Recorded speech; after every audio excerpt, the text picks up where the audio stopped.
ये सेशन हम लोग स्टार्ट करते हैं। आज Red Hat Fuse foundation training का सेशन 3 है और ये मेरा introduction. Mohammed Zubair, I am the trainer of this course.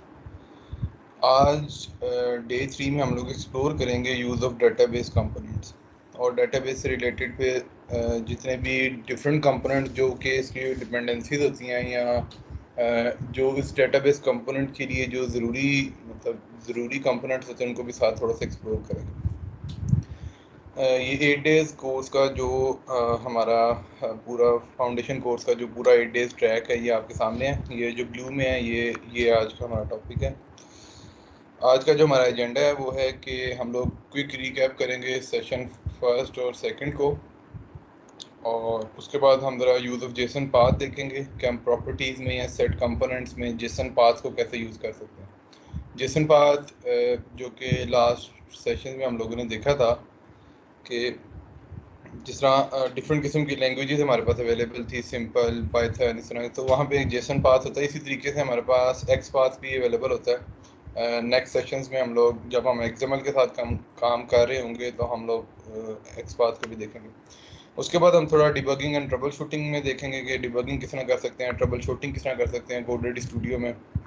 फिर हम डेटाबेस में कौन कौन से कनेक्टर्स अवेलेबल है रेड हैट फ्यूज़ के अंदर जो कि डेटाबेस की कनेक्टिविटी के लिए यूज़ होते हैं। मोस्टली वो दो ही हैं जो कि JDBC और SQL कंपोनेंट है। इन दोनों में क्या डिफरेंस है, इन दोनों को कैसे यूज़ करते हैं, इनको किस टाइम पे कौन सा यूज़ करना चाहिए, वो हम इन चीज़ों को एक्सप्लोर करेंगे। सर हम देखेंगे कि हम बीन किस तरह डिफ़ाइन कर सकते हैं और फिर उन बीन्स को अपने कंपोनेंट में यूज़ कैसे कर सकते हैं। बीन्स मोस्टली हम यूज़ करते हैं जब हम कोई जावा की क्लासेस को यूज़ कर रहे हों और किसी जावा की क्लासेस को एज अ डिपेंडेंसी या एज अ नेम स्पेस, जिस तरह हम आमतौर पे अपनी प्रोग्रामिंग लैंग्वेजेस के अंदर हम लोग कोई भी नेम स्पेस इंक्लूड करते थे तो डिफरेंट किस्म की क्लास लाइब्रेरीज को इंक्लूड करते थे। बीन्स भी हम वैसे ही यूज़ कर रहे होंगे। उसके बाद हम डेटाबेस जो कनेक्टर है उससे रिलेटेड हम कुछ फंक्शनैलिटीज़ देखेंगे, सिलेक्ट, इंसर्ट, अपडेट, डिलीट। और ये हम लोग SQL कंपोनेंट और JDBC कंपोनेंट दोनों में देख सकेंगे। बोथ आर क्वाइट सेम, बस थोड़ा सा डिफरेंस है जिसको हम देख लेंगे। उसके बाद हम पैरामीटराइज क्यूरी किस तरह पास कर सकते हैं, क्यूरी में पैरामीटर्स किस तरह पास कर सकते हैं वो देखेंगे। उसके अलावा हम देखेंगे कि स्टोर प्रोसीजर को कैसे यूज़ कर सकते हैं। और एट द एंड हम लोग बल्क इंसर्ट देखेंगे, और बल्क इंसर्ट के लिए हमें स्प्लिट कंपोनेंट यूज़ करना पड़ता है और स्प्लिट कंपोनेंट क्या क्या इस्तेमाल होता है उसके इसके अंदर, फिर एग्रीगेट को हम कैसे यूज़ करते हैं, एग्रीगेट बीन को, ये सारी चीज़ें हम लोग इसमें देखेंगे।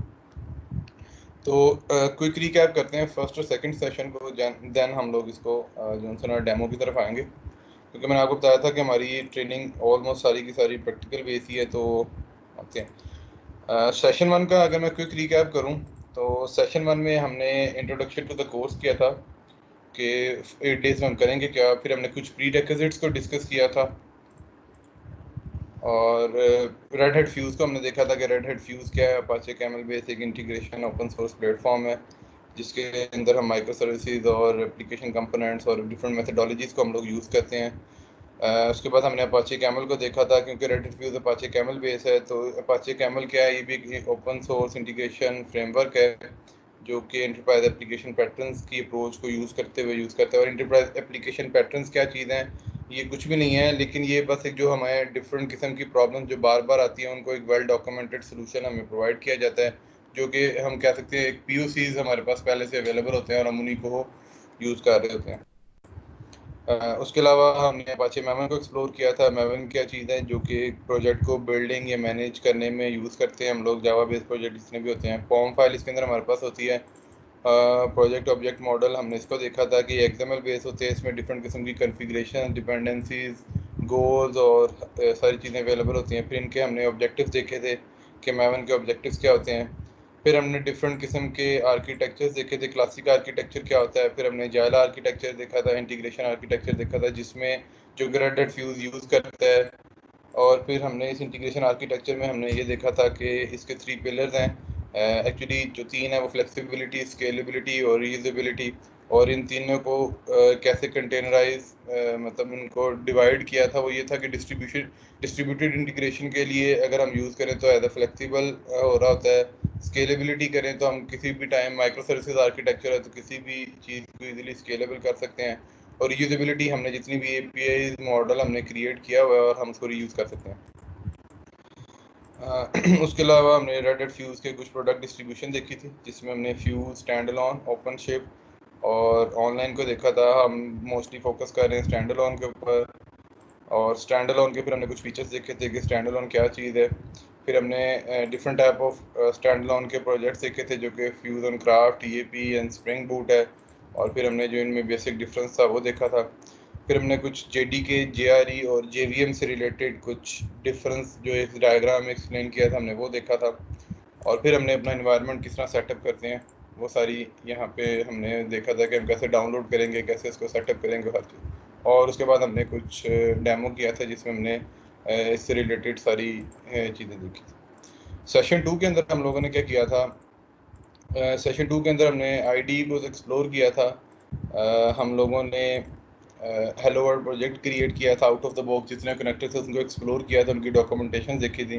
फिर हमने ये देखा था कि हम राउट्स कैसे क्रिएट करते हैं, और उन राउट्स के ऊपर हमने फिर देखा था कि body component, set body component कैसे यूज़ करता है, वेरिएबल एंड प्रॉपर्टीज़ कैसे हम यूज़ करते हैं।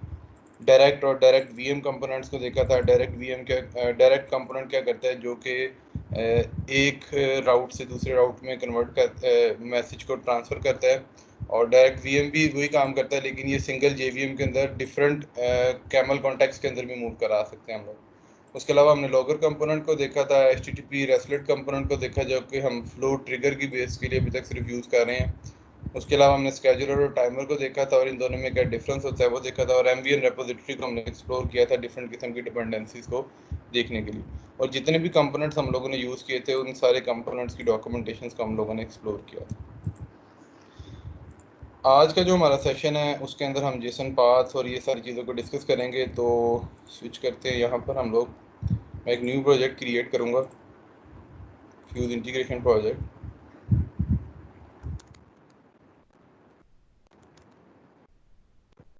मैं इसका नाम दे रहा हूँ टेस्ट प्रोजेक्ट 3। शायद टेस्ट प्रोजेक्ट मेरे पास पहले भी है। Stand alone fuse on craft next, और एम्प्टी स्प्रिंग DSL प्रोजेक्ट में आप क्रिएट करेंगे।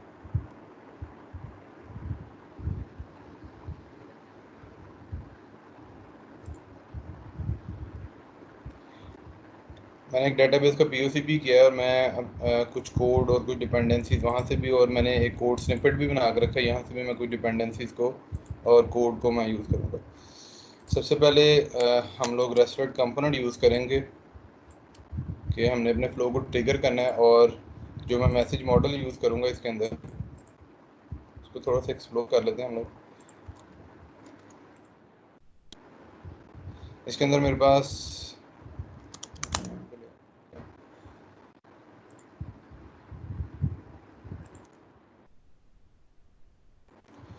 हमारे पास एक डाटा का ऑब्जेक्ट है, डाटा के अंदर स्टूडेंट्स की एरे, और मेरे पास 4 स्टूडेंट्स हैं, और हर एक स्टूडेंट के अंदर नेम, एज और डिस्क्रिप्शन को मैं यूज़ कर रहा हूँ। तो इसी डाटा मॉडल को मैं यूज़ करूँगा, डाटा स्टूडेंट्स एंड देन उसकी एज। और सेम मैंने डाटाबेस के अंदर भी मैंने टेबल क्रिएट किया है, एक स्टूडेंट का टेबल मैंने क्रिएट किया है, और फिर उसी से रिलेटेड मैंने कुछ चीज़ें यूज़ की, वो भी मैं आपको दिखा देता हूँ।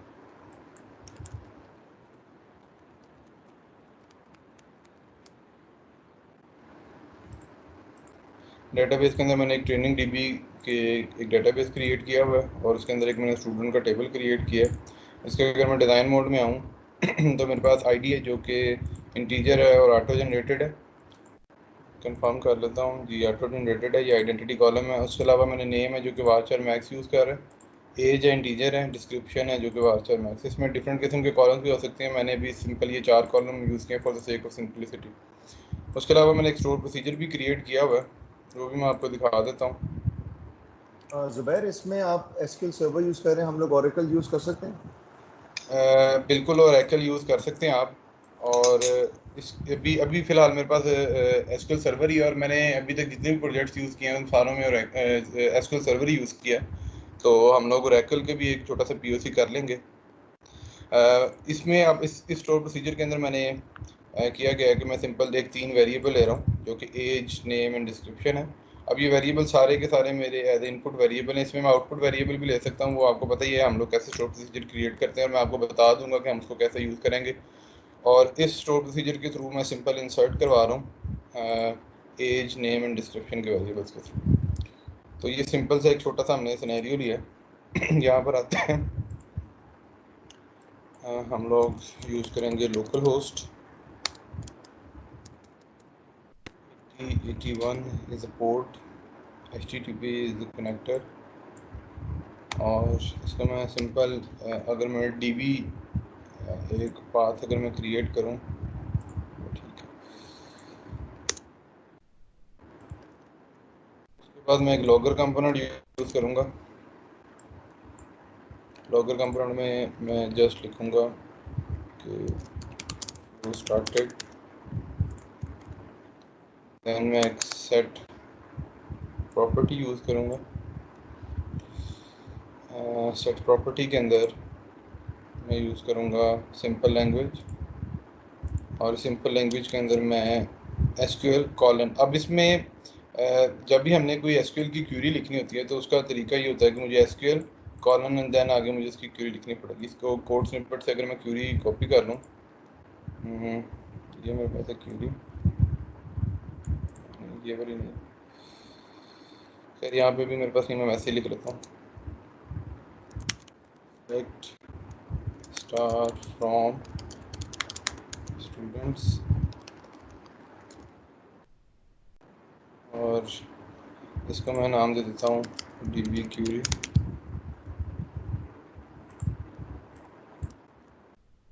और देन फिर मैं एक अपना SQL कंपोनेंट यूज़ करूँगा, सॉरी JDBC कंपोनेंट पहले यूज़ करते हैं हम लोग। अच्छा, अब JDBC और इसमें डिफरेंस क्या है? JDBC कंपोनेंट जो कि हम लोग डेटाबेस को एक्सेस करने के लिए यूज़ करते हैं, तो इसमें क्या होता है कि हमें अपनी क्यूरीज को पहले क्रिएट करना पड़ता है, और उस क्यूरी के लिए हमें सेट बॉडी की बनानी पड़ती है, और देन हम उसको यूज़ करते हैं। लेकिन जो SQL कंपोनेंट होता है, SQL कंपोनेंट में हम लोग डायरेक्ट अपनी क्यूरीज भी लिख सकते हैं। SQL component allow you to work with database using JDBC SQL queries. लेकिन जो JDBC कंपोनेंट है उसके अंदर हम लोग जो है ना क्यूरीज नहीं लिख सकते, हम लोग सिर्फ अपना डाटा बीन्स जो है उनको बस बताएंगे, लेकिन जो भी मैसेज बॉडी के अंदर हमारे पास क्यूरी होगी वो उसको रन करेगा। और हमारी जितनी भी एग्जीक्यूट की क्यूरीज होती हैं, या कोई भी हमने अपनी कोई अगर ट्रंकेट की क्यूरी है या इस तरह की, मतलब जितने भी हमारे पास ऑपरेशन होते हैं डेटाबेस के, वो हम लोग अपनी बॉडी में उसको पास करके दे सकते हैं। फॉर द टाइम बिंग मैं JDBC कंपोनेंट ही यूज़ करूँगा, और अभी डिफरेंट किस्म के हमें एरर्स आएंगे तो उस एरर्स को फिर हम डिपेंडेंसीज के थ्रू रिजॉल्व करेंगे। फॉर द टाइमिंग क्या हो रहा है कि जब भी मैं कोई भी कंपोनेंट क्रिएट करता हूं तो वो बैकएंड पे उसकी पॉम फाइल के अंदर वो डिपेंडेंसी ऐड करता है, और डिपेंडेंसी ऐड करने के बाद उस प्रोजेक्ट को वो वैलिडेट कर रहा होता है। मैंने आपसे कहा था कि JDBC कंपोनेंट जो है वो सेट बॉडी यूज़ करता है, तो हमें इससे पहले एक सेट बॉडी भी क्रिएट करनी पड़ेगी। अगर यहाँ पे जाता हूँ,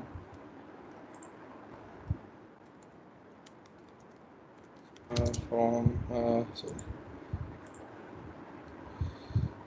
इसमें डाटा अवेलेबल है मेरे पास। अगर मैं वैसे बेस्ट प्रैक्टिस हमारे पास ये होती है कि हम लोग जब भी कोई क्यूरी लिखें तो उसको सेलेक्ट स्टार नहीं करना चाहिए, जितने भी कॉलम्स हैं वो लिखने चाहिए। तो मैं भी उसी को ही फॉलो करने लगा हूँ, इसको सिंगल लाइन में क्यूरी को,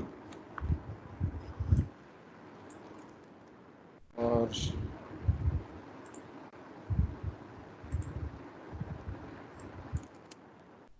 select ID name as description from training DB और .std।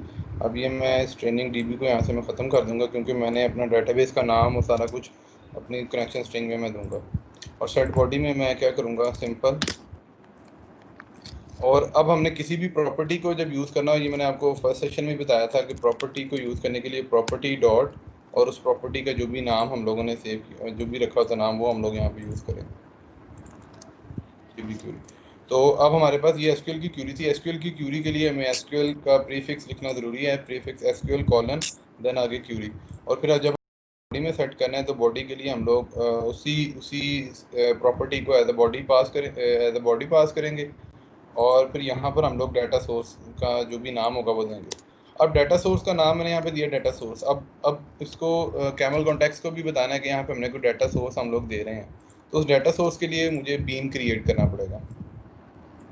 और बीन हम लोग कैसे क्रिएट करते हैं, हमारे पास सबसे जो मेन रूट है होता है वो होता है बीन्स, और इस बीन्स के अंदर हम लोग बीन डिफाइन करेंगे, लेकिन कैमल कॉन्टेक्स्ट के बाहर।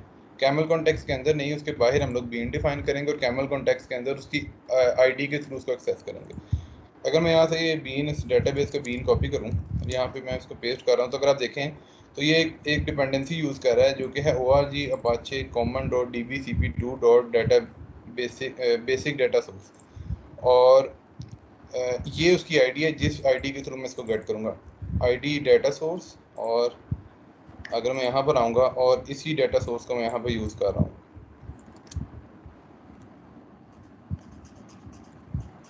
सेव करूँगा, वापस जाता हूँ सोर्स में। थोड़ा सा इसके बारे में बात करते हैं कि ड्राइवर क्लास, जब भी हम लोग ड्राइवर क्लास यूज़ करेंगे तो वो ये होगी क्लास।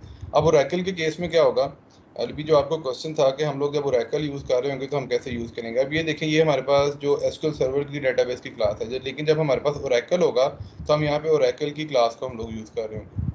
हाँ उसके ठीक है, अलावा ये जी बीन जो बेसिकली स्प्रिंग का वो है सिंटेक्स है, जी और इधर हम बिल्कुल ड्राइवर क्लास जो है वो ओरेकल ओडीबीसी जो है वो हम ओडीबीसी जो भी उसकी जो होती थी वो जी हम इसमें डाल रहे हैं। ठीक है, बिल्कुल सही। बिल्कुल ऐसे होगा। तो मतलब हमारे पास जो फ्रंट एंड पे जो डिज़ाइन मोड में जो चीज़ें हैं वो एज इट इज़ वैसे ही रहेंगी, लेकिन जो बैक एंड पे जो चीज़ें हैं उसको हमें यहाँ से थोड़ा सा जो ड्राइवर क्लास हम उसको चेंज करेंगे। उसके अलावा हमारे पास JDBC का जो सर्वर, ये अब इसका ये कुछ इसमें प्रीफिक्सेस हैं, क्योंकि मैं JDBC कॉलन, अब ये JDBC हम लोग इसलिए यूज़ करें क्योंकि JDBC की क्लास है। उसके अलावा हम हमारे जो इंस्टेंस जो सर्वर का नाम है पहले वो आएगा, फिर उसकी पोर्ट आएगी, देन हम लोग डाटाबेस नेम यूज़ करेंगे जो मैं यहाँ पे यूज़ कर रहा हूँ ट्रेनिंग DB। अब डाटाबेस का जो भी आपका नाम होगा उसको दे देंगे। अब नेक्स्ट सेशन में हम लोग देखेंगे हम इसको डायनेमिकली एनवायरनमेंट स्पेसिफिक कैसे कर सकते हैं, तो हम यहाँ पे उसको क्रिएट करेंगे। इन केस अगर आपके पास ऐसा होता है कि अगर आप एक डेटाबेस के बजाय डिफरेंट मल्टीपल डेटाबेसेस यूज़ कर रहे हैं, तो आपको करना क्या पड़ेगा, जस्ट उसको कॉपी पेस्ट करना पड़ेगा यहाँ पर, लेकिन उसकी जो आईडी है उसको चेंज करना पड़ेगा। For example this is data source, यहाँ पे आप कर देंगे डाटा सोर्स लाइक prod, या जो भी आपने इसका जो भी कोई अगर नाम है, कोई भी डाटा सोर्स कोई दूसरा है, या एक एसक्यूएल है तो दूसरा आप इसके आगे लिख सकते हैं डैश एसक्यूएल, इसके आगे लिख सकते हैं डैश ओरेकल। तो डिफरेंट किस्म के डेटाबेसेस के लिए आपको डिफरेंट किस्म के बीन्स बनाने पड़ेंगे, लेकिन मेक श्योर उनकी आईडी सेपरेट हो, और उन आईडी को फिर आगे आप यूज़ करेंगे कि जब भी जिस भी डेटाबेस को हमने यूज़ करना है तो उस आईडी के थ्रू हम लोग उसकी क्लास को एक्सेस कर रहे होंगे, उसकी बीन को डाटा सोर्स को एक्सेस कर रहे होंगे। उसके अलावा user name and password, user name is ऐसे, पासवर्ड इज़ ABCD, जो कि डिफ़ॉल्ट हमारा होता है, मैं उसको यहाँ पे यूज़ कर रहा हूँ। अब ये पासवर्ड इंक्रिप्शन डिक्रिप्शन भी हम लोग कर सकते हैं, उसके लिए भी हमारे पास डिफरेंट किस्म के मेथड्स और सिक्योरिटी अवेलेबल होती हैं, और ये हम लोग बेसिक कोर्स में तो हम लोग इंक्रिप्शन डिक्रिप्शन या जो सिक्योरिटी मैकेनिज्म हो यहाँ पे नहीं देख रहे होंगे, वो हम एक्सपर्ट या एडवांस लेवल में देख रहे होंगे। लेकिन इसमें मैं आपको ये ज़रूर बता दूंगा कि इन्वायरमेंट स्पेसिफिक प्रॉपर्टीज़ हम लोग कैसे क्रिएट करते हैं। उस इन्वायरमेंट स्पेसिफिक प्रॉपर्टीज़ के लिए सोर्स में रिसोर्सेज में जाके हमें यहाँ पे एक एनवायरनमेंट प्रॉपर्टीज क्रिएट करनी पड़ेंगी, और उस प्रॉपर्टी के लिए भी हमें फिर एक बीन क्रिएट करना पड़ता है, और फिर यहाँ पे हम सारी की सारी अपनी प्रॉपर्टी डायनेमिक पास कर रहे हैं। ये कोई म्यूट अब शायद नहीं है कोई, यार ये कौन फूके मार रहा है यार? ये म्यूट कर लें काइंडली, इतनी भूखे ना मारे हैं। ये शायद जकी है जी। एक मेरा सवाल यहाँ पर है, एक सवाल यहाँ पर है कि ये तो डेटा सोर्स आपने स्प्रिंग कॉन्टेक्स्ट के अंदर आपने कैमल कॉन्टेक्स्ट से बाहर डिफाइन कर दिया। जी बिल्कुल। इज देयर अ पॉसिबिलिटी कि हमारा अगर हम इसको डिप्लॉय करते हैं ईएपी में, तो ईएपी के अंदर हम लोग अपना डेटा सोर्स डिफाइन कर लें और उसको फिर यूज़ करें? क्योंकि नहीं, आप नहीं, EAP के अंदर भी आपको क्या करना पड़ेगा, डाटा सोर्स आपको इस बीन के अंदर ही डिफाइन करने पड़ेंगे, लेकिन उसके लिए क्या होगा, आपकी प्रॉपर्टी फाइल अलग से होगी, और उसको आप डायनेमिक रख सकते हैं। वो फिर आप जिस भी इन्वायरमेंट में जाएंगे अपनी प्रॉपर्टी फाइल में सिर्फ चेंज करेंगे, कोड में आपको चेंज नहीं करना पड़ेगा। हाँ, लेकिन प्रॉपर्टी फाइल में चेंज करने का मतलब ये है कि पैकेज आपको हर दफ़ा दोबारा बनाना पड़ेगा, क्योंकि प्रॉपर्टी फाइल आपकी आपके पैकेज का हिस्सा है, ऐसा ही है। तो बिल्कुल, आप उसके लिए दूसरा जितने तरीका ये, होता है। हाँ, ये जितनी एप्लीकेशन सर्वर्स होते हैं, इज देयर अ पॉसिबिलिटी, क्योंकि एप्लीकेशन सर्वर्स में आप एप्लीकेशन सर्वर लेवल पे भी ये डाटा सोर्स बना सकते हैं जिसको बाद में आप रेफर कर सकते हैं थ्रू बिल्कुल इसमें। बिल्कुल, इसमें ऐसे होता है, हाँ ईएपी सर्वर उसका के अंदर भी आप ऐसे कर सकते हैं आप। हाँ और तो उसके अंदर होता है आपके पास सिस्टम प्रॉपर्टीज होती हैं, जो कि आप ईएपी सर्वर लेवल पे क्रिएट करते हैं, और वहां पे आप अपना डाटा सोर्स भी डिफाइन करते हैं, और उस सर्वर लेवल पे फिर आप आगे उसको डिफाइन कर देते हैं एनवायरनमेंट स्पेसिफिक। उसमें आपको बार बार पैकेज को डिप्लॉय नहीं करना पड़ता, आप अपने सिर्फ एडमिन में जाके, एडमिन कंसोल में जाके वहाँ पे चीज़ों को चेंज करते हैं, और वो इजीली जो है ना वो वहाँ और पे उस यूज हो जे जाता एन डी आई, हाँ उसके जो जे एन डी आई को आप रेफर कर लें यहाँ पर बीन के अंदर, तो वो आपके बीन के अंदर रेफर हो जाएगा। आई एम श्योर इसमें प्रॉपर्टी होगी है। बिल्कुल, जो इसमें आपको, है, हाँ इसमें है प्रॉपर्टी, मैंने इस चीज़ को देखा हुआ है, वो आपसे हाँ, मैं और इंशाल्लाह वो वो फिर डिस्कस कर। एज अ डेटा सोर्स आपके हर जगह रेफर होता रहेगा। जी बिल्कुल। अच्छा, अब मैं थोड़ा ये मैंने बीन इसका डिफाइन कर लिया, बीन डिफाइन करने के बाद मैं चलूँगा, अब मैं जब इस प्रोजेक्ट को मैं रन करूँगा, इस प्रोजेक्ट को जब मैं रन करूँगा तो मुझे अभी स्पेसिफिकली एक पहले एरर आएगा जो कि मुझे डिपेंडेंसी का आएगा।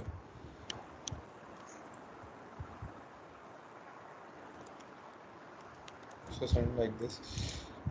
अब ये जो डाटा सोर्स का नाम था वो मैंने यहाँ पे प्रोवाइड कर दिया, जो कि मैंने अभी वहाँ पे नाम रखा हुआ था, और मैं इस प्रोजेक्ट को रन करता हूँ। अब इसमें मुझे जो एरर आएगा वो आएगा DBCP2 की डिपेंडेंसी का, क्योंकि जब भी हम लोग कोई भी अपना प्रोसेस रन कर रहे होंगे तो हमें DBCP2, और उसके अलावा मुझे एक एरर आएगा इसकी ड्राइवर क्लास का, क्योंकि जब हम लोग एसक्यूएल सर्वर की जो ड्राइवर क्लास है उसको हम यूज़ कर रहे होते हैं तो उसका भी एरर आ जाता है। तो हमें ये दोनों डिपेंडेंसीज हमें इसके अंदर इन्वॉल्व करनी पड़ेंगी, लेकिन मैं आप लोगों को एरर वो दिखाना चाह रहा हूँ, मैं अभी पहले भी ऐड कर सकता था, लेकिन मैं चाह रहा था कि एक दफ़ा वो एरर देख लें तो फिर हम उस डिपेंडेंसी को ऐड करते हैं। मेरा प्रोजेक्ट डिप्लॉय हो जाए कुछ।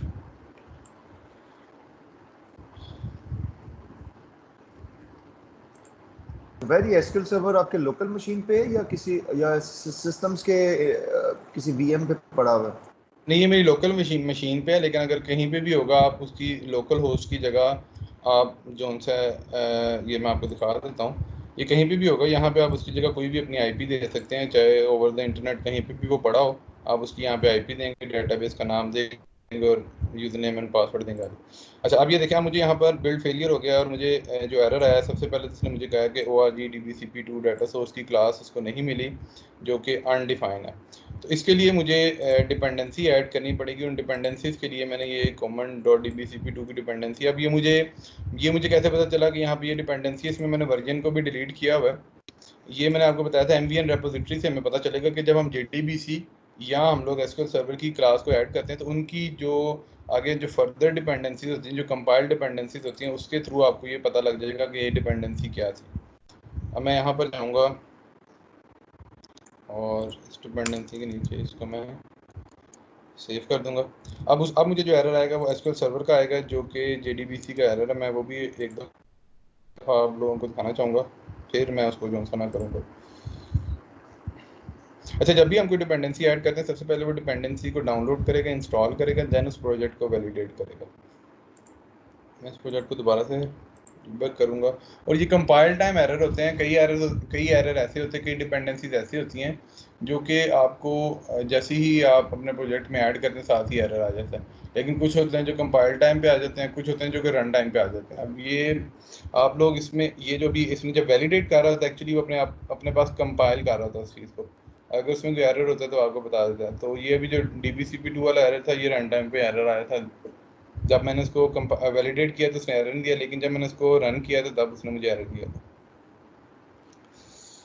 अच्छा, अब ना इसमें अब मुझे ये माइक्रोसॉफ्ट का ये वाला एरर मुझे क्यों नहीं आया, अब इसकी वजह एक ये है कि मैंने यहाँ पर इस प्रोजेक्ट में मैंने इसको यूज़ किया था, तो मेरी जो नेम जो वर्क स्पेस थी, उस वर्क स्पेस के अंदर वो ड्राइवर की क्लास मैंने पेस्ट की थी, जिसकी वजह से वो मुझे एरर नहीं आया और वो चल गई है। अब मैं इस प्रोजेक्ट को रन कर लेता हूँ,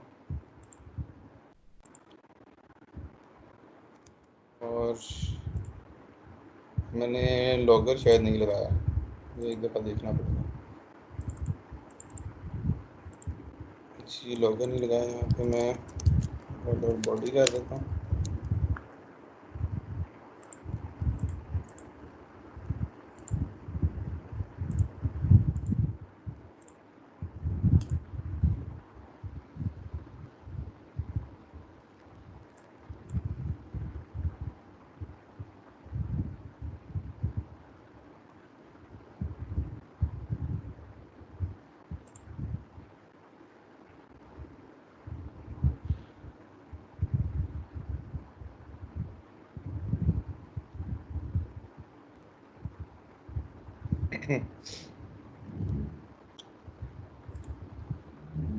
जब मैं इस प्रोसेस का ये रन कर लेता हूँ,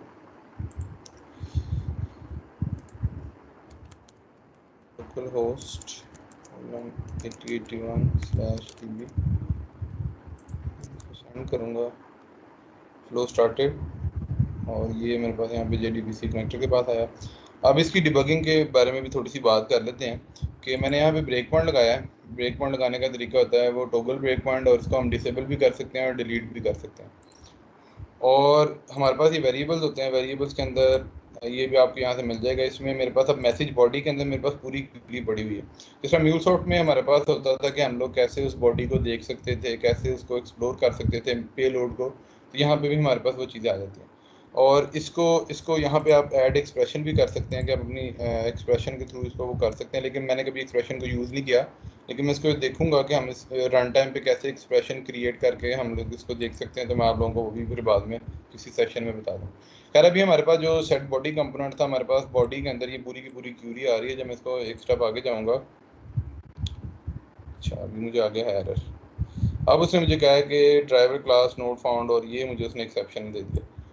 बिल्कुल सही है। अब मुझे इस एक्सेप्शन के लिए मुझे ये ड्राइवर की क्लास ऐड करनी पड़ेगी, लेकिन मैं पहले ये समझ रहा था कि शायद उसने मुझे पहले एरर नहीं दिया, तो शायद हमारी क्लासेस में ऐड होगी जिस तरह हम लोग म्यूलसॉफ्ट में हम उसको ऐड करते थे, लेकिन ऐसा नहीं है।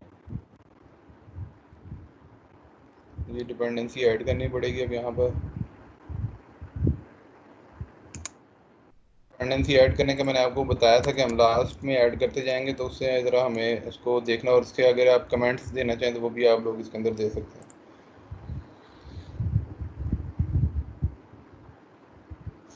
अब JDBC का जो एसक्यूएल सर्वर का जो कंपोनेंट है, उसका वर्जन जो मैं यूज़ कर रहा हूँ यहाँ पे 6.1.0 JRE8, जो कि जावा 8 के साथ कंपेटेबल है। अगर आप जावा का वर्जन जो कि 8 के बजाय 12 या कोई और वर्जन यूज़ कर रहे हैं, तो आपको उससे रिलेटेड जो भी कंपेटेबल वर्जन होगा, आपको वो वाली डिपेंडेंसी यहाँ से देखनी पड़ेगी और उसके मुताबिक आपको करना पड़ेगा।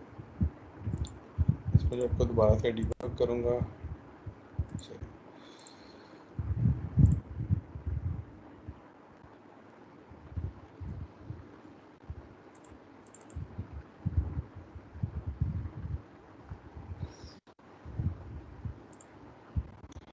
अच्छा, इसमें एक इशू है जो कि नॉन इशू है, वो भी मैं आपको बता दूं कि अभी तो आप सारा कुछ यहाँ पे बॉडी भी सारा कुछ कर सकते हैं, लेकिन जब आप जेसन पाथ यूज़ करेंगे ना, at that time Jason path से पहले अगर आप लॉगर में कोई भी डॉलर बॉडी या बॉडी को एक्सेस करने की कोशिश करेंगे, तो आपके पास जो उसकी जो टाइप है ना, वो चेंज हो जाती है और स्ट्रिंग में हो जाती है। और जब वो जेसन पाथ के पास आएगा तो आपको नल एक्सेप्शन या रूट नोड फाउंड का एरर देगा, नोड नोट फाउंड का एरर देगा। तो उस केस में एक्चुअली होता क्या हमारे पास कि हमें ये नॉन इशू है, तो हमें क्या करना पड़ता है, हमें एक वेरिएबल क्रिएट करना पड़ता है, और जहाँ पे जेसन पास यूज़ करना उससे पहले सेट बॉडी लगानी पड़ती है। या इसका दूसरा तरीका है कि आप जब भी लॉगर यूज़ करें तो उसमें आप उसको ना यूज़ करें बॉडी को, और फिर उसको आप इजीली आगे यूज़ करते हैं। तो ये एक इनका नॉन इशू है। इसका कोई सोल्यूशन तो हमें नहीं मिला आउट ऑफ द बॉक्स, लेकिन हमने इसको जो खुद से जब भी प्रोजेक्ट में यूज़ करते तो हम जो भी अपना पेलोड होता है उसको एज अ सेव कर लेते हैं किसी भी प्रॉपर्टी या वेरिएबल के अंदर, और बाद में हम उसको एज अ सेट बॉडी करके और आगे हम उसको यूज़ कर रहे थे। अली भाई को भी यही इशू आया था, और उनको भी मैंने यही सोल्यूशन बताया था, लेकिन अभी तक मतलब मैं अपने जितने प्रोजेक्ट्स में मैं इसको ऐसे ही यूज़ कर रहा था। इसको मैं ट्रिगर करता हूँ, फ्लो स्टार्टेड, और यहाँ तक आया। आगे चलते हैं। अब ये मेरे पास उसने ऐड किया है। ऐड करने के बाद जब मैं इसको कंटिन्यू करूँगा, तो ये मेरे पास उसने पूरी की पूरी बॉडी जो रिटर्न करा दिया। आईडी नेम मेरे पास डाटाबेस में एक ही रिकॉर्ड था, तो वो मेरे पास यहाँ से रिटर्न हो गया डाटाबेस में से।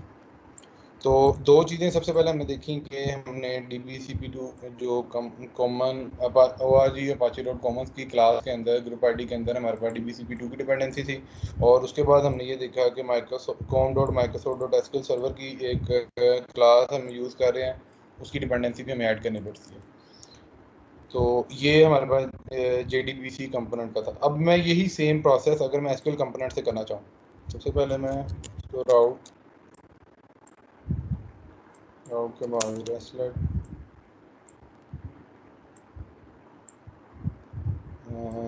देन हम लोग यूज़ करेंगे लॉग, और उसके बाद मैं यूज़ करूँगा SQL कंपोनेंट।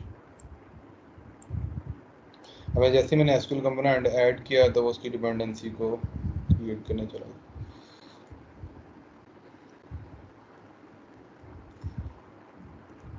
ये हमेशा फर्स्ट टाइम ही होता है जब भी आप कोई कंपोनेंट ऐड करते हैं विद इन अ प्रोजेक्ट। तो जब एक दफ़ा ऐड कर लेते हैं, डिपेंडेंसी ऐड हो जाती है, तो नेक्स्ट टाइम जब भी आप जितनी बार मर्जी इसको ड्रैग एंड ड्रॉप करेंगे आपके लिए कोई इशू नहीं होगा। वो इजीली जो है ना आप उसको यूज़ कर सकते हैं।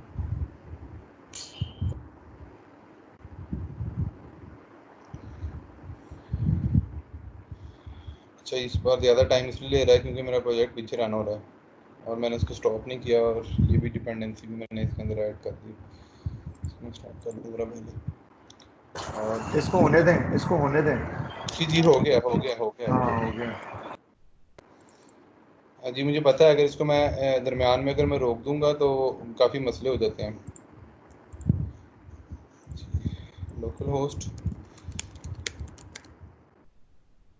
जब भी आप लिखें तो ये आपने ख्याल रखना है कि आपने स्लैश ही ज़रूर लगाना है, अदरवाइज़ आप कहेंगे कि आपको एरर भी नहीं आ रहा और आपका प्रोसेस चल भी नहीं रहा, जिसकी वजह से आप काफ़ी मसले में रहेंगे। और इसकी जगह मैं यहाँ पे लिख देता हूँ SQL for triggering this flow, और यहाँ पे मैं flow started with SQL component. Zubair, ये जो रेस्टलेस हम डालते हैं, अगर एक ही हमारा प्रोजेक्ट है तो पोर्ट हम एक ही यूज़ करेंगे या सेपरेट पोर्ट भी यूज़ कर सकते हैं हर राउट के ये लिए? देखिए, अब मैं हर हाँ सेपरेट भी कर सकते हैं, लेकिन मैं भी क्या कर रहा हूँ, मैं हर राउट के लिए सेम पोर्ट यूज़ कर रहा हूँ, लेकिन उसका जो आगे पाथ है यूआरएल पैरम्स है ना, वो मैं अलग अलग यूज़ कर रहा हूँ। वो अलग हो गया। अच्छा, अब ये बताएं कि अगर हमारा एक ही इन्वायरमेंट में दो डिफरेंट यानी अगर हम ईएपी पे जाते हैं, हम किसी और इन्वायरमेंट पे नहीं है ना, हम लोकल पे हैं, हम लोग ईएपी पे इसको डिप्लॉय कर रहे हैं, तो क्या ठीक है। पोर्ट हमें देना उसमें ये वाली पोर्ट कंसिडर होगी या उसकी अपनी कोई पोर्ट अगर ओपन होती है? क्योंकि एप्लीकेशन सर्वर्स अपनी भी कुछ पोर्ट्स ओपन करता है डिफ़ॉल्ट में, जैसे 443 होती है फॉर HTTPS और 80 होती है मेरे ख्याल से फॉर HTTP। तो नहीं आपकी ये हमारी ये वाली पोर्ट कंसिडर की जाएगी, इस पोर्ट को ओपन करवाएंगे, एप्लीकेशन सर्वर ईएपी ओपन करेगा या इसको ओवरराइड कर देगा? नहीं, एक्चुअली होगा क्या कि हम यहाँ पे जो भी पोर्ट देंगे वो उसी को ही यूज़ करेगा। अगर जो डिफ़ॉल्ट पोर्ट हम लोग आप बात कर रहे हैं ना, डिफ़ॉल्ट पोर्ट के वो 80 पोर्ट है या वो दूसरी वाली हाँ जी। पोर्ट है, तो हमें यहाँ पर उसको एज इट इज़ वही डिफ़ॉल्ट पोर्ट फिर देकर और उसको फिगरेबल करना पड़ेगा। लेकिन अगर हमने यहाँ पे कोई पोर्ट चेंज किया, जिस तरह कि फॉर एग्जांपल मैं 8081 की जो 8082 कर रहा हूँ यहाँ पर, तो वो उसको 8082 ही कंसीडर करेगा, वो 80 पोर्ट पे नहीं चलेगा, बिकॉज HTTP पे 80 पे चलता है, लेकिन यहाँ पे ऐसा नहीं है। यहाँ पे हम जो भी पोर्ट देंगे वो उसी को यूज़ करेगा, और ओके। EAP सर्वर के लिए हमें अपनी ये वाली पोर्ट ओपन करवानी पड़ेगी उस सर्वर के ऊपर। अच्छा, और ये मुझे बताएं कि एक ही प्रोजेक्ट के अंदर हम दो कैमल कॉन्टेक्स्ट डाल के तो दो डिफरेंट डायग्राम्स हम बना सकते हैं, ताकि हमें पता हो कि अच्छा अच्छा, ये हो बिल्कुल, सकता हम है एक प्रोजेक्ट के अंदर हम दो कैमल कॉन्टैक्ट्स ज़रूर यूज़ कर सकते हैं, लेकिन एट अ टाइम वो रन एक होगा, या हमें ऐसा करना पड़ेगा, एक को पेरेंट बनाना पड़ेगा, दूसरे को चाइल्ड बनाना पड़ेगा। तो ये डिफरेंट किस्म के ना मसले करते हैं। तो हमें एक्चुअली माइक्रो सर्विस वाला जो आर्किटेक्चर है ना, वो यही उसके अंदर हमें यही फॉलो करना पड़ता है कि हम एक प्रोजेक्ट के अंदर एक कैमल कॉन्टैक्ट यूज़ करें, क्योंकि अगर हम मल्टीपल कैमल कॉन्टैक्ट यूज़ कर लेंगे तो हम क्लासिक आर्किटेक्चर पे चले जाएंगे, और उसमें ये होगा कि हम लोग डिफरेंट सारी एप्लीकेशन एक ही जगह पे रख रहे हैं। तो क्योंकि जब हम एप्लीकेशन को डिप्लॉय करने लगेंगे, तो जितने भी कैमल कॉन्टैक्ट्स होंगे उन सारों को हमें स्टॉप करना पड़ेगा, और सारी एप्लीकेशन। तो हमें बेस्ट प्रैक्टिस ये है कि हमें हर कैमल कॉन्टैक्ट्स मतलब एक सिंगल एप्लीकेशन के अंदर सिंगल कैमल कॉन्टैक्ट्स रखना चाहिए। ओके। ठीक। अच्छा, अब मैं यहाँ पे चलता हूँ, और मैंने इसके अंदर जो यूज़ किया है वही सेम प्रोसेस यूज़ किया है, लेकिन अब मैं क्या कर रहा हूँ कि एसक्यूएल कंपोनेंट के अंदर डायरेक्ट मैं जो एसक्यूएल क्यूरी है मैं उसको यहाँ पर यूज़ कर रहा हूँ। इसको मैं सेव करता हूँ। अच्छा, अब मैंने इन कंपोनेंट्स को एक्सप्लोर करने का थोड़ा सा आपको बताना था। अभी कंपोनेंट्स का वही डॉक्यूमेंटेशन है, अगर आप डॉक्यूमेंटेशन में जाएँ तो URI फॉर्मेट, ऑप्शंस की मैसेज बॉडी को कैसे ट्रीट करना है, फिर आपकी जो रिजल्ट सेट आता है उसको कैसे देखना है, फिर आपने ऑब्वियसली फिर कोई हेडर वैल्यूज़ होंगी, फिर उसकी कन्फिग्रेशन है, फिर उसके सैम्पल भी यहाँ पे इन लोगों ने बताए हुए हैं। तो आप अपने जितने भी कंपोनेंट्स हैं उनको यहाँ से स्टेप बाय स्टेप एक्सप्लोर कर सकते हैं। SQL component allowed to work with the database using JDBC query. The difference between the component and the JDBC component is that the case SQL query is a property of endpoint and it uses the message payload as a parameter passed in the queue. तो simple यही मैंने आपको बताया था कि JDBC component simple जो body में होगा उसी को लेगा क्यूरी, लेकिन एसक्यूएल के अंदर हम लोग अपनी क्यूरी पूरी की पूरी पास कर सकते हैं। अब मैं इसको सेव करूँगा। सेव करने के बाद मैं अगर यहाँ पर आता हूँ, अच्छा बैचिंग वाला मैं जो सा ना वो आपको बाद में बताता हूँ। अच्छा, अब मैंने इस एसक्यूएल कंपोनेंट को मैंने ये बता दिया कि भाई ये मेरी क्यूरी है, लेकिन अब मैंने इसको ये भी तो बताना है कि मेरा डाटा सोर्स क्या है। तो डाटा सोर्स के लिए मुझे एक मिनट, प्रॉपर्टीज टेल वंस, ये मेरा डाटा सोर्स है। यहाँ पे मुझे अपने डाटा सोर्स का नाम बताना पड़ेगा और डाटा सोर्स का नाम है मेरा ये वाला। यहाँ पे मैं इसको डाटा सोर्स दे दूंगा। अब डाटा सोर्स देना ज़रूरी है क्योंकि तभी मुझे पता चलेगा कि ये डाटा सोर्स। अब ये भी हो सकता है कि जेडीबीसी कंपोनेंट के लिए मैं कोई अलग डाटा सोर्स यूज़ करूँ और इसके लिए अलग यूज़ करूँ। तो यहाँ पे जो भी डाटा सोर्स का जो भी हम नाम देंगे वो हम उसको यहाँ से यूज़ कर सकते हैं। और अगर मैं इसकी अब डिटेल्स में आऊँ और सॉरी सोर्स में आऊँ, अगर मैं, तो अगर आप देखें, अच्छा ये मैंने ज़रा डबल लिख दिया, मैं इसको सिंगल कर देता हूँ। यहाँ पे देखें तो उसने automatically question mark as query parameter data source is equal to data source. और यही जो ये जब हम लोग इसको यहाँ पर यूज़ कर रहे थे डीबी क्यूरी के अंदर, तो यहाँ पे हम लोगों ने उनको सिंपल क्यूरी दी थी और डाटा सोर्स को मैंने यहाँ पे दिया था JDBC is equal to data source. मैं आता हूँ दोबारा से यहाँ पर और मैं इस प्रोजेक्ट को रन करता हूँ।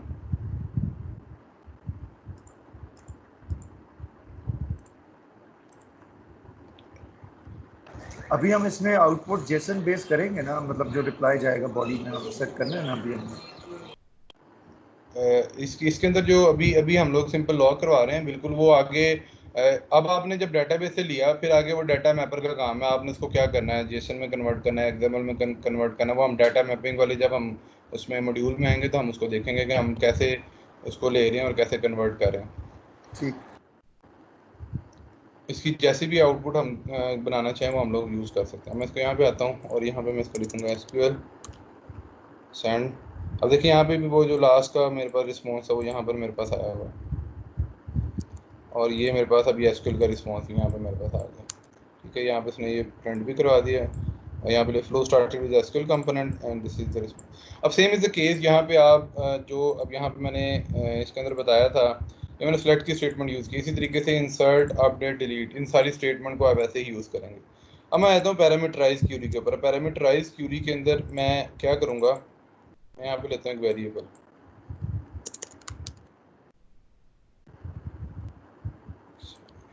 Set property. अगर प्रॉपर्टी 3 प्रॉपर्टीज़ में ले रहा हूँ और इन प्रॉपर्टीज़ के लिए मैं सिंपल लैंग्वेज यूज़ करूँगा, सॉरी कांस्टेंट यूज़ करता हूँ अभी मैं फॉर द टाइमिंग। हम इसको जेसन पाथ को भी एक्सप्लोर करेंगे तो मैं आपको बता दूंगा कि हम इसको जेसन कैसे यूज़ कर सकते हैं। नेम में दे देता, इसका मैंने कांस्टेंट में ये दे दिया और इसकी जगह मैं लिख दूंगा जी नेम। देन मैं यहाँ पर आता हूँ, इसको भी मैं कांस्टेंट यूज़ करूँगा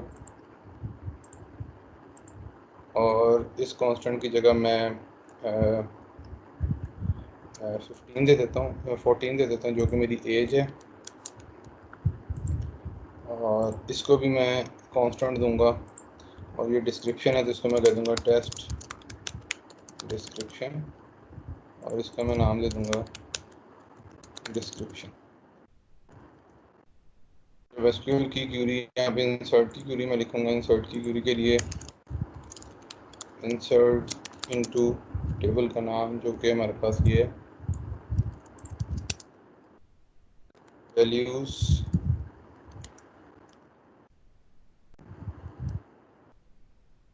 हम इस इन वैल्यूज के लिए मैं वहाँ पे चले जाता हूँ दोबारा से इसको कॉपी करके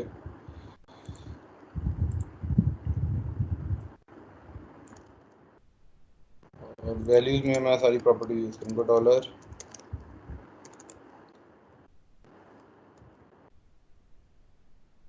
प्रॉपर्टी डॉट नेम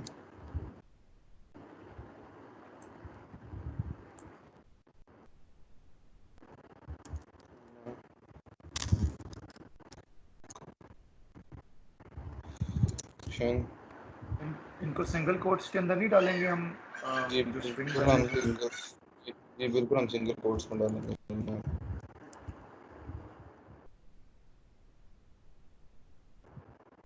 यहाँ से मैं इन वैल्यूज़ को पास करूँगा और इंसर्ट इसको चला के एक दफ़ा देख लेते हैं, अगर कोई इशू आएगा तो देख लेंगे क्या इशू। देन हम इस एसक्यूएल के साथ हम लोग यूज़ करेंगे स्टोर प्रोसीजर को, और स्टोर प्रोसीजर को हम कैसे यूज़ करते हैं वो भी हम देख लेंगे। तो अब यहाँ पे अगर आपने देखा तो हमारी जो डायनेमिक क्यूरीज बनती हैं, जो डायनेमिक क्रिएट होती है, तो सेट बॉडी के अंदर जो हम जो जेडीबीसी कंपोनेंट के अंदर यूज़ करते हैं, एक्चुअली ये डायनेमिक क्यूरी हम क्रिएट करते हैं, जो बॉडी में पास करते हैं हम आगे देते हैं। पैरामीटराइज क्यूरी वो ये हम लोग बना रहे हैं अभी कि हम लोग 3 पैरामीटर है वहाँ से हम उसको देख रहे हैं और आगे उसको हम पास कर रहे हैं। और इसी तरीके से जब हम स्टोर प्रोसीजर को यूज़ कर रहे होंगे तो हम स्टोर प्रोसीजर में भी यही काम कर रहे होंगे। तो मेरा प्रोसेस चल रहा था पहले, इसमें का address already in use.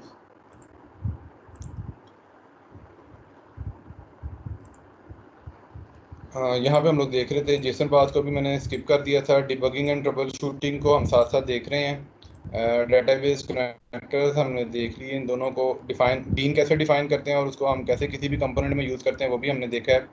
Database के कंपोनेंट्स हम लोग जो कनेक्टर्स में हम कैसे हम चीज़ों को यूज देख सकते हैं वो भी हमने देखा है।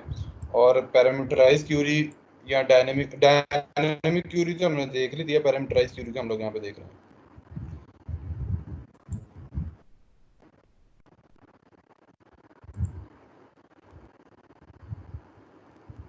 अच्छा, अब इसमें जो एज है ना, अब मुझे यहाँ पे एक यहाँ पर हमें ना उनको डाटा टाइप्स भी डिफाइन करने पड़ेंगे।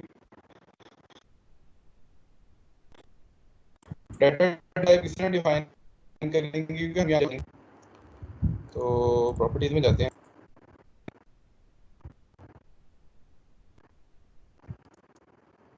मुझे इंटीजर कन्वर्ट करके और फिर मुझे इसको पास करना पड़ेगा। और यहाँ पे हम जो भी टाइप लिखेंगे वो एसक्यूएल की टाइप्स ही होंगी जिसको हम लोग यूज़ कर रहे होंगे। देन हम इसको इंसर्ट करेंगे और ये इंसर्ट हो जाएगा।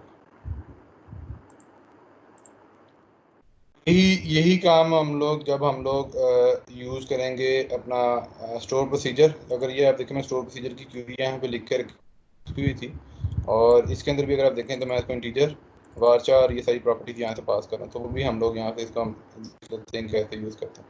और अच्छा, आप और एक इंपॉर्टेंट चीज़ यहाँ पे है कि एसक्यूएल कंपोनेंट अगर आप यहाँ से स्टोर प्रोसीजर को सर्च करना शुरू करेंगे तो आपको यहाँ पे स्टोर प्रोसीजर भी नज़र नहीं आएगा, और अगर मैं यहाँ पे लिखूँ एसक्यूएल डैश स्टोर तो वो भी आपको नज़र नहीं आएगा। तो इसके लिए हमें वो आउट ऑफ द बॉक्स थोड़ा सा जाना पड़ता है, हमें खुद से जाके उसको एसक्यूएल स्टोर लिखना पड़ेगा, जिस तरह मैंने यहाँ पे लिखा हुआ है। एसक्यूएल स्टोर में अगर करूँगा तो वो ऑटोमेटिकली मेरे इस कंपोनेंट को एसक्यूएल कंपोनेंट को एसक्यूएल स्टोर कंपोनेंट वो क्रिएट कर देगा।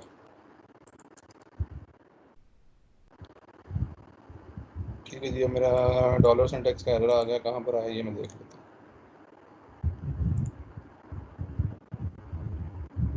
ये सॉरी, मैंने ख़त्म कर दिया है।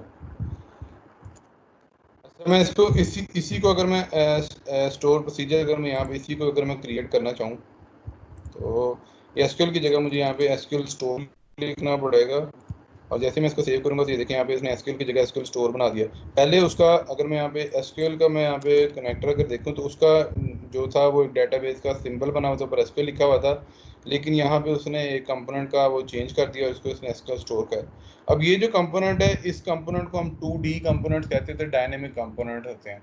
डायनेमिक कंपोनेंट में हम जो भी प्रीफिक्स देंगे वो उसके मुताबिक बन जाएगा और उसकी हमेशा शेप होगी वो यही होगी डायनेमिक कंपोनेंट।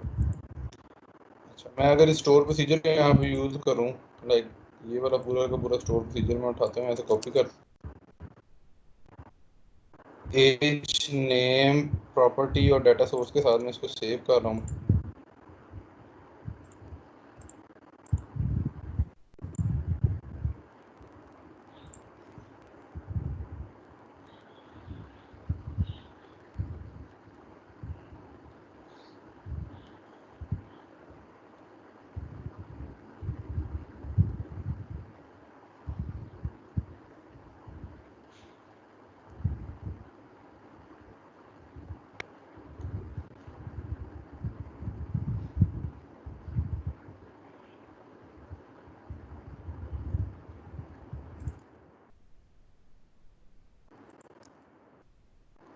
और ये इसने एसक्यूएल कंपोनेंट चलाया और उसने जाके ये इसका डिफ़ॉल्ट जो भी आउटपुट वहाँ से उसने दी वो आ गई। यहाँ पे आ जाते हैं डेटाबेस कंपोनेंट में, सॉरी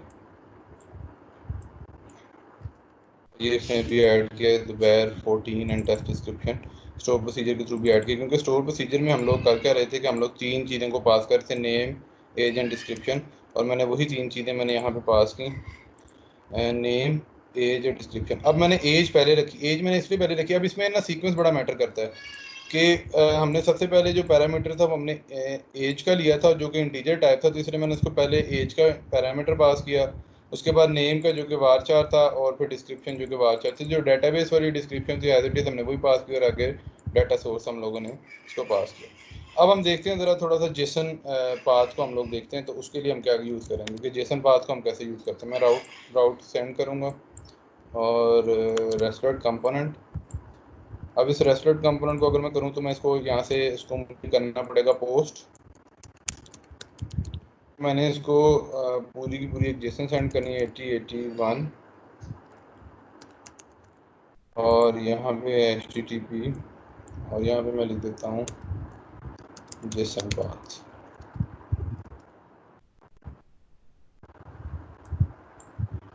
यहाँ से मैं इसको करूँगा सेट बॉडी में जेसन पाथ यूज़ करूँगा। जैसे मैं जेसन पाथ को मैं यूज़ करूँगा वो डिपेंडेंसी उसकी ऐड करेगा।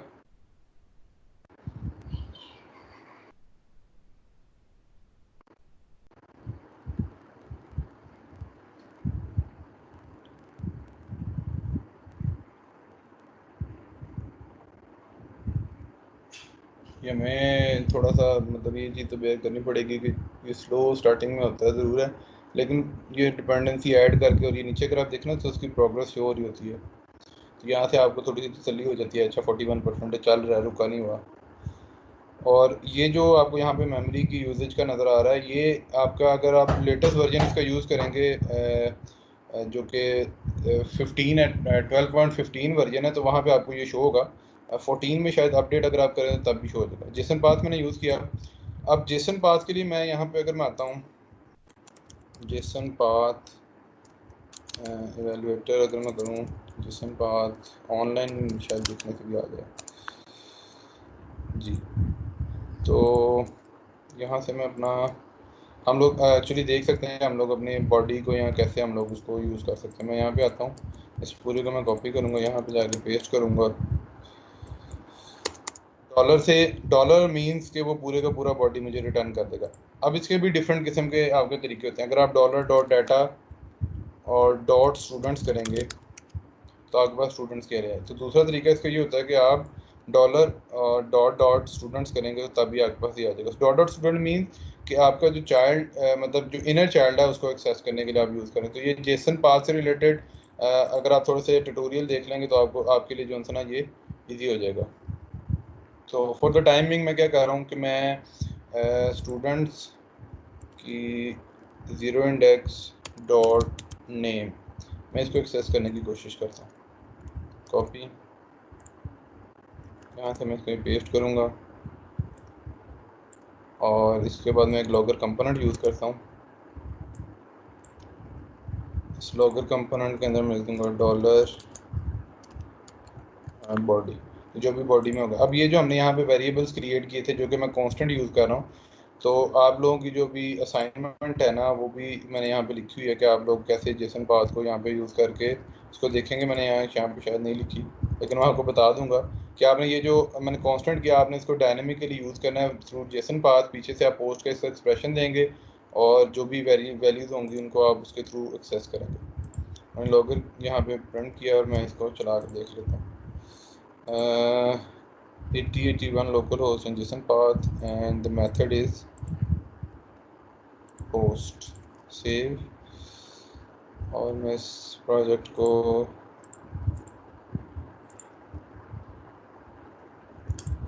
डीबग करता हूँ, पूरे को कॉपी करता हूँ और body raw Jason paste post method and Jason देते हैं, देन हम इसको टेस्ट करते हैं।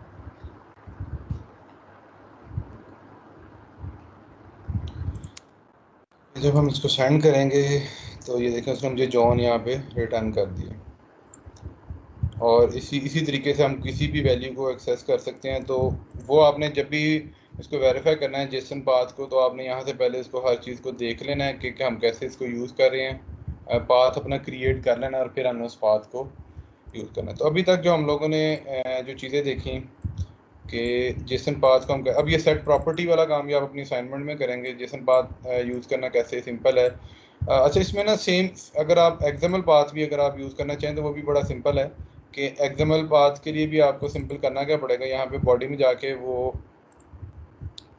इसकी जगह यहाँ पे आपको एक्स पाथ, ये जो एक्स पाथ है ना, इसको चूज करना पड़ेगा और एक्स पाथ का भी वैल्यूएटर आपको यहाँ पे मिल जाता है। तो प्रोसेस तो सेम है, लेकिन एक्स पाथ वैलिडेटर भी आपको यहाँ पे मिल जाएगा। एक्स पाथ एक्सप्रेशन ऑनलाइन, तो इसको मैं यहाँ पे आप अपनी एक्सएमएल देंगे और कुछ पाथ अपने क्रिएट करते जाएंगे। रूट को एक्सेस करने के लिए स्लैश होता है और उसके बाद फिर आगे जो भी आगे यूज़ करते जाएंगे। उसके लिए डॉलर था, इसके लिए स्लैशेस के साथ आप आगे यूज़ करते जाएंगे। ये जिस तरह यहाँ पे पूरी डॉक्यूमेंटेशन एक्स पाथ की बताई है, इसी तरीके से जेसन पाथ की भी हमारे पास डॉक्यूमेंटेशन है। यहाँ पर शायद ये है,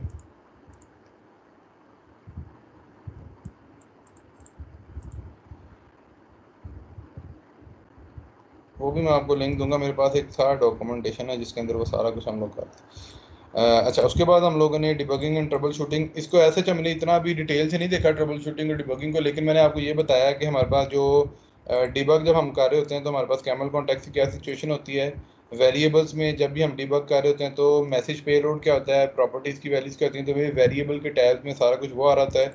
और इस एक्सप्रेशन को मैंने कभी यूज़ नहीं किया, लेकिन मैंने आपसे कहा था कि मैं इसको देख के बताऊंगा कि रन टाइम पे आप अपने एक्सप्रेशन को कैसे चेक कर सकते हैं कि मैसेज बॉडी या कोई इस तरह कुछ एक्सप्रेशन होता है उसको हम कैसे यूज़ कर सकते हैं। तो जो भी आप यहाँ पर लिखने के बाद एंटर करेंगे तो उसकी जो भी रन टाइम पे जो भी वैल्यू होगी वो यहाँ पर शो होती जाएगी। और डिफरेंट किस्म के एक्सप्रेशन को आप एवेल्यूएट कर सकते हैं। यहाँ से प्लस करने के बाद आप अपने एक्सप्रेशन को क्रिएट करते जाएंगे और मल्टीपल एक्सप्रेशन यहाँ पे आ जाएंगे।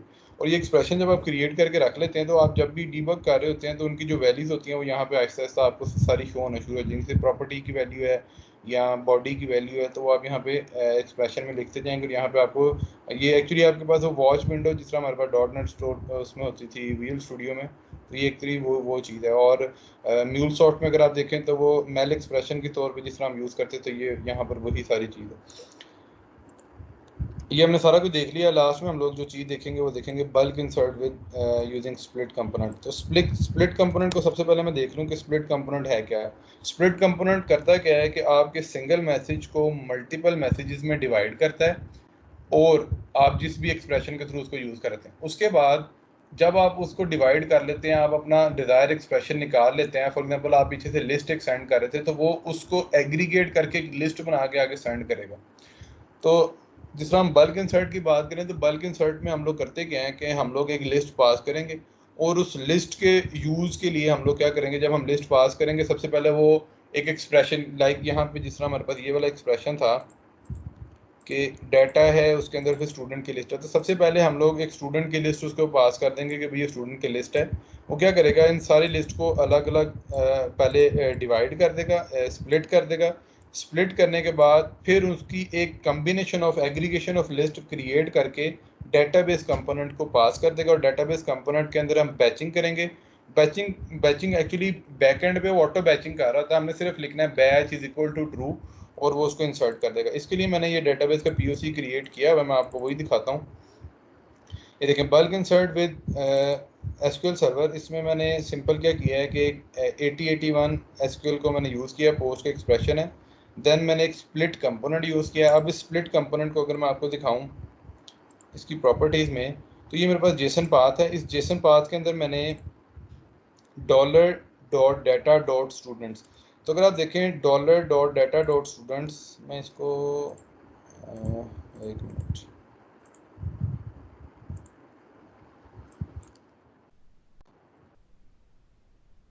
$.data.students, ये देखें ये पूरी की पूरी एरे मैंने इसको पास कर दी। अब जब मैं एरे पास करूंगा तो सेट बॉडी कंपोनेंट क्या करेगा कि उस एरे के अंदर जितने भी कंपोनेंट्स हैं मैंने उस एक्सप्रेशन को पास कर दिए हैं, वो इन सारों को क्या करेगा, स्प्लिट कर देगा। फिर इस स्प्लिट कंपोनेंट के अंदर मेरे पास ये एक स्ट्रेटेजी है जो कि एग्रीगेशन स्ट्रेटेजी है, list of body. List of body क्या है, मैंने खुद से क्रिएट किया हुआ है बीन, मैं आपको भी दिखाता हूँ कि ये बीन कर क्या रहा है। तो ये जितनी भी बॉडी क्रिएट होगी वो उसको स्प्लिट ऑफ बॉडीज को कंबाइन करेगा। कंबाइन करने के बाद मैं यहाँ पर एसक्यूएल की जो क्यूरी है उसको पास कर रहा हूँ, इंसर्ट इनटू स्टूडेंट्स, और 3 मेरे पास कॉलम थे, चौथा कॉलम मेरे पास ऑटो जनरेटेड है। तो मैंने यहाँ पे हैश हैश हैश मीन्स कि मेरे पास पे लोड में या मैसेज पे लोड में जो भी आ रहा है वो उसको वन बाय वन जो है ना उसके अंदर से वैल्यूज कॉलम्स को गेट करेगा और यूज़ कर देगा। यहाँ तक आप लोगों ने सारी चीज़ें वही देखी हैं जो कि पहले थी। इसके अंदर सिंपल जो इजाफा हुआ है वो क्या हुआ है, and batch is equal to 2, क्योंकि हम लोग पीछे से एक लिस्ट पूरी पास करें तो जो भी लिस्ट के अंदर जो भी डाटा आ रहा है वो उस बैचिंग में उसको लेके जाएगा और पूरी की पूरी लिस्ट को आगे पास कर देगा। अब इसकी जो बीन है उसके ऊपर हम आ जाते हैं। ये डाटा सोर्स मेरे पास एज इट इज़ वैसे के वैसे ही था। तो ये मेरे पास एक बीन है, ORG camel process aggregator body strategy, ये मेरे पास बीन है और इसकी मैंने आईडी दे दी है लिस्ट ऑफ बॉडी। अब ये जो इसका बाय डिफ़ॉल्ट इंटरनल क्लास है, इसके बैकएंड पे वो क्या कर रहा है, ये इसी क्लास का हम लोग एक लाइब्रेरी, जिसका मैंने आपको स्टार्टिंग में बताया कि हम लोग लाइब्रेरी यूज़ करते हैं, तो इसी क्लास के थ्रू वो उसको एग्रीगेट कर रहा है और इस आईडी के थ्रू हम इस एग्रीगेशन को गेट कर रहे हैं। तो अगर मैं यहाँ पे आता हूँ दोबारा से डिज़ाइन मोड में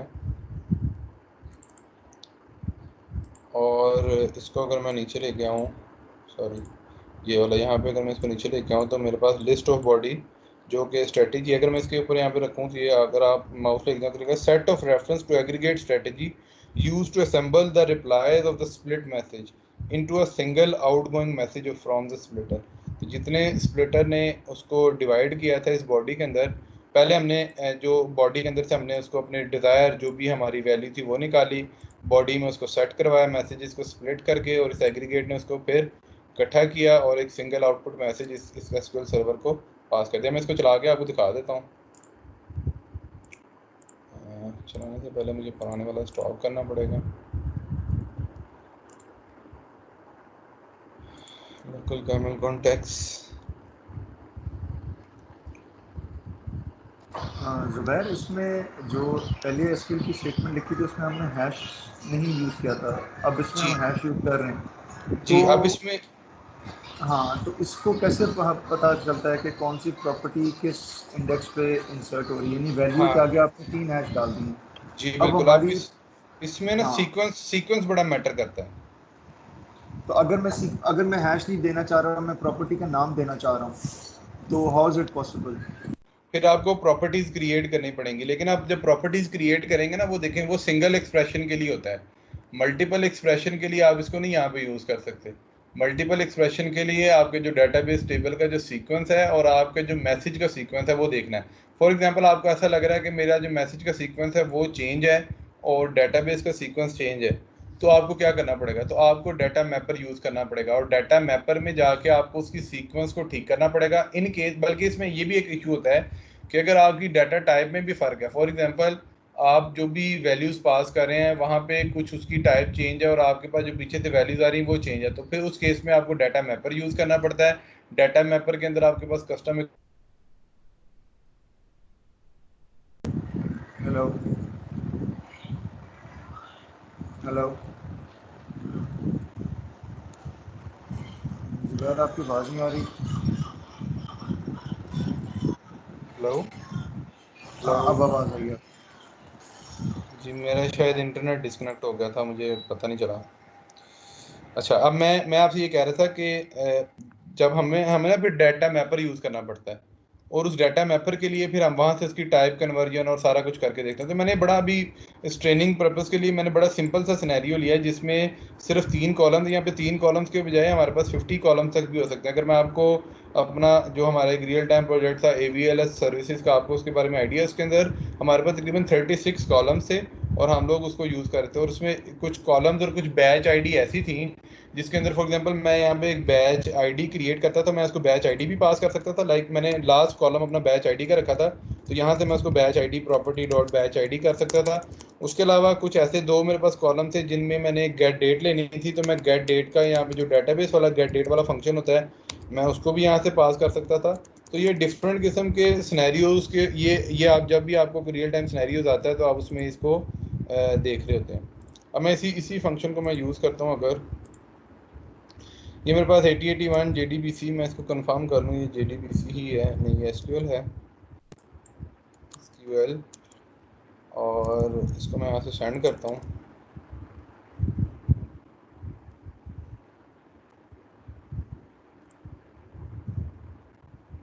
ब्रेक पॉइंट मेरा चला नहीं है, चला है क्या हुआ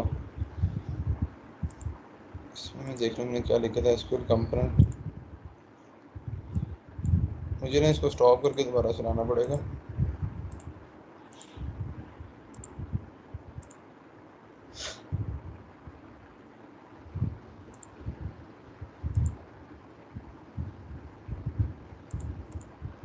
आप लोगों को मेरी आवाज़ आ रही है ना? जी आ रही है। मतलब मुझे ऐसा लगा शायद फिर इंटरनेट बंद हो गया।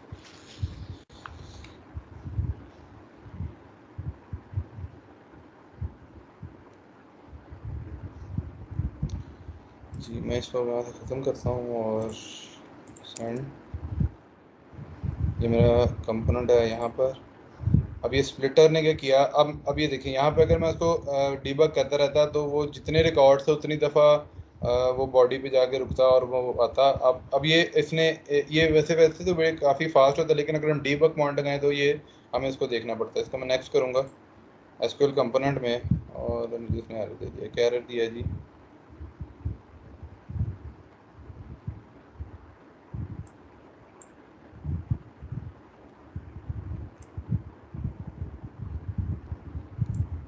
इनकरेक्ट सिंटैक्स, ये दिस, मैंने शायद क्यूरी चेंज कर दिया है, क्या किया मैंने? एक मिनट मैं इसको चेक कर लेता हूँ ज़रा। मुझे लग रहा है मैंने भी कुछ चेंजेस किए हैं तो क्यूरी शायद चेंज हो गई है। ओह जी बिल्कुल, ये मैंने एक एरे ब्रैकेट, मैंने वो कर्ली ब्रैकेट ज़्यादा लगा दी।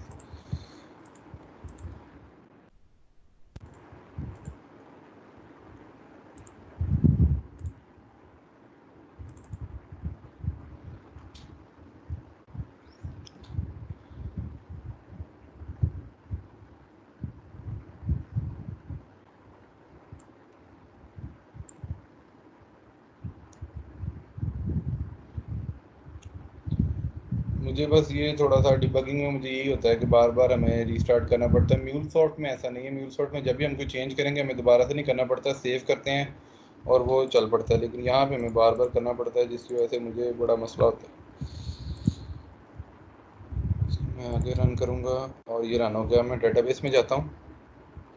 डेटाबेस में हमारे पास 2 रिकॉर्ड थे और ये 1 2 3 4 रिकॉर्ड इसने ऐड किए और यही 4 रिकॉर्ड मैंने यहाँ से पास किए थे। डिस्क्रिप्शन 11 1 21 2 11 1 21 2। तो इस तरह हम लोग बल्क इंसर्ट जो है ना हम लोग कर सकते हैं। इंसर्टेड सक्सेसफुली, लास्ट में मैंने ये किया। अब जब मैं इसको यहाँ पर, अब मैं अगर आप देखेंगे मैंने यहाँ पर इसको प्रॉपर्टीज़ में जाता हूँ, मैंने SQL कंपोनेंट लिखा है, लेकिन अब मैं इसको यहाँ पे कर देता हूँ डॉलर बॉडी, जो मैं आपको बता रहा था इसका नॉन इशू। डॉलर बॉडी करूँगा, सेव। मुझे जब भी इसको चेंज करना पड़ता है, रन करना पड़ता है। अब क्या होगा, मुझे ना एरर दे देगा जावा डॉट स्ट्रिंग का कुछ एरर दे देगा मुझे कि इसकी टाइप जो सी ना वो जेसन नहीं है, वो स्ट्रिंग हो चुकी है, जिसकी वजह से मसला कर देता है और वो फिर जो जेसन पाथ है वो नहीं करता। और कई दफ़ा ऐसा भी होता है कि वो चल भी जाता है। ये मुझे इस चीज़ की समझ नहीं लगी कि ऐसा क्यों होता है। मैंने 1 2 दफ़ा मेरे साथ ऐसा हुआ है कि वो रन भी हो गया, या शायद मैं पीछे से डेटाबेस की जो टाइप थी, वो मैसेज की जो टाइप थी, शायद मैं वो as it is string pass कर रहा था या कुछ इस तरह का हुआ था मेरे साथ 1 2 दफ़ा। सेंड करता हूँ दोबारा से। लेकिन मुझे उसने एरर दे दिया। अब एरर दिया तो अगर आप देखें, ठीक है, जावा डॉट लैंग डॉट, वो कहता है कि वो डॉलर को मतलब जेसन पाथ के वो ढूंढने गया था, लेकिन but found Java dot lang dot string. तो इसके लिए फिर हमें क्या करना पड़ेगा, हमें एक सेट वेरिएबल यहाँ पे क्रिएट करना पड़ेगा, जिसके थ्रू हमें पूरी प्रॉपर्टी को यहाँ पे सेट करना पड़ेगा। देन फिर हम उसको सेट बॉडी करेंगे और उस प्रॉपर्टी को वहाँ पे पास करेंगे और फिर आगे पूरा प्रोसेस हम लोग रन करेंगे। तो इसका सोल्यूशन तो ये है, लेकिन अगर मैं देखूंगा इसका कोई और भी सोल्यूशन हमें मिले तो मैं आप लोगों के साथ ज़रूर शेयर करूँगा वो। तो ये जो हमारे SQL कंपोनेंट से रिलेटेड जो चीज़ें थी वो यही थी। ऑलमोस्ट हम लोग यही एक्सप्रेशन यूज़ कर रहे होते हैं, इंसर्ट अपडेट डिलीट वाली चीज़ें, पैरामीटराइज क्यूरी किस तरह यूज़ करनी है, स्टोर प्रोसीजर को किस तरह यूज़ करना है, या स्प्लिट और बल्क इंसर्ट को कैसे कैसे हम लोग यूज़ करते हैं। तो इसमें अगर कोई आप लोगों के कोई क्वेश्चन है तो बताएं, नहीं तो हम लोग इस सेशन को एंड करते हैं। और जो मंडे वाला हमारा जो, हेलो जी जी आ बोले रही है। बोले।